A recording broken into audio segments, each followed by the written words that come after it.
Opening weekend of the CDL was absolutely insane. So many great matches. All 10 of those matches, honestly, were super entertaining to watch. I didn't catch every part of every single match, but I watched most of what happened at opening weekend. And I have to say, I'm super excited for the Vanguard season. I personally think it was pretty fun to watch. I know some people disagree that I saw on Twitter, but all that being said, this is our power rankings after the first week of the CDL season. This is going to be really awesome because we had a load of changes based on my preseason power rankings. And like I said in that, I want this to be reactionary. I want this to be something where if a team does really well or a team does really bad, you see that signified in these power rankings. You see them fall, you see them rise in the power rankings.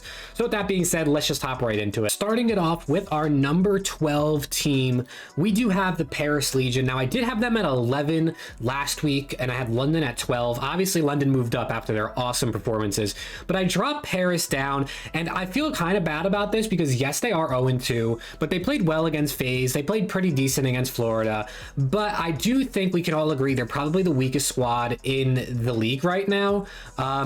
They did show some promise, but I think as of right now, I would literally take every other team over them in a series. So for that reason, I had to put them down at number 12. Now on to number 11. This one is going to be a huge shock and is going to be a big drop off. We have the New York Subliners. Now, my preseason power rankings, I had the Subliners at number 5. Now, after this week, we really saw a lot of the Subliners problems, and they really just didn't look good. And I feel bad dropping them like 6 places, but I really think the teams above them right now just look stronger. I personally think the Subliners possibly looked like the worst team during opening weekend. Obviously some teams didn't look great, but I really think the Subliners just looked bad. Hydra looked good, but Neptune did not look good. Crim looked good here and there. Calais looked good here and there, but overall I just think this Subliners team looked like possibly the worst squad at opening weekend, second worst maybe behind Paris. And for that reason, I'm honestly just going to drop them all the way down to 11. Now we move on to number 10 with the Florida Mutineers. They also did drop from 7th that I had in preseason. Yes, they did win one of their games, but I do think the teams above them will beat them in a series or could beat them in a series as of right now. They did not look good in their first series and they beat Paris. So like, you know, their one win was against my worst team in the power rankings. So I do think Florida has potential. I do think they can be really good, but as of right now, they're just not really showing that to me. So I'm a little low on the Mutineers. Then we move into number 9. We have the LA Gorillas who jumped from 10 to 9. I personally really like this team. I think a lot of people are underrating them, and I do think that they have the possibility of being a top 8, a top 6 team all season long. But obviously they lost in game 5 to the Boston Breach, and then they beat the Subliners. So I do think this team can be really good, and if Asim plays the way he did over this weekend, you'll definitely see them be really good. But as of right now, I think number 9 is a decent spot. I think you can put them anywhere between like 7 and 10 right now. I'm putting them at number 9. Then we move up to the team right above them who did, like I just said, beat them in a game 5. We have the Boston Breach. I had Boston at number 9. I moved them up to number 8. So I mean, Boston beat LA in the series, so that kind of also helped me put them, above them on the power rankings.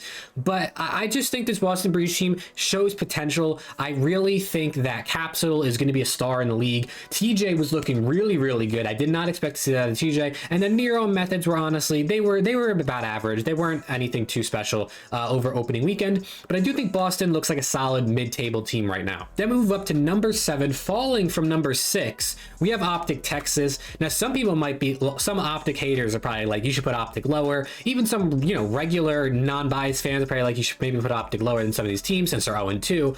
But personally, I still think even after what we saw, Optic would beat these teams below them in a series. Yes, I could probably put Optic lower, especially because they went 0-2. But mind you, they lost in 2 game 5 round 11s, right? So they went the full stretch in both of their series. And they didn't lose to bad teams, right? London, who I thought they would be, is actually a lot better than we thought. And then who else did they play? Why can't I remember? The Minnesota Rocker, right? Minnesota Rocker, I also had ranked lower than them in the last preseason rankings. But I just think Optic, I think they can figure it out, and I think they will figure it out. So for right now, I am dropping them obviously into the bottom half of the teams. If they continue to perform poorly, they might find themselves way farther down the list. But for right now, I'm going to put them at number 7. Then we move up to our biggest jump the London Royal Ravens. Now, I was sleeping on London at the beginning of the season. I won't lie to you. I had them in last place, right? I really slept on London. I didn't watch the kickoff event, unfortunately. I caught like a map here and there, so I didn't see London at all. I knew literally nothing about their players other than Zero and Afro, so I knew nothing about Nasty and Gizmo because I don't keep up with challengers, let alone EU challengers, which I want to work on this season so I can keep up with that stuff. But London looks really good, 2-0 on the season, right? You know, tied for first place in the CDL at this point. All of their players looked good. I mean, Zero does his job as an AR role, who's the leader. You know, Gizmo and Nasty are disgusting, and we obviously know how great Afro is from last season. I think this team could be really good. I really think this team could maintain a top 6 spot all season long. And yeah, I think that they deserved the jump from 12 to 6.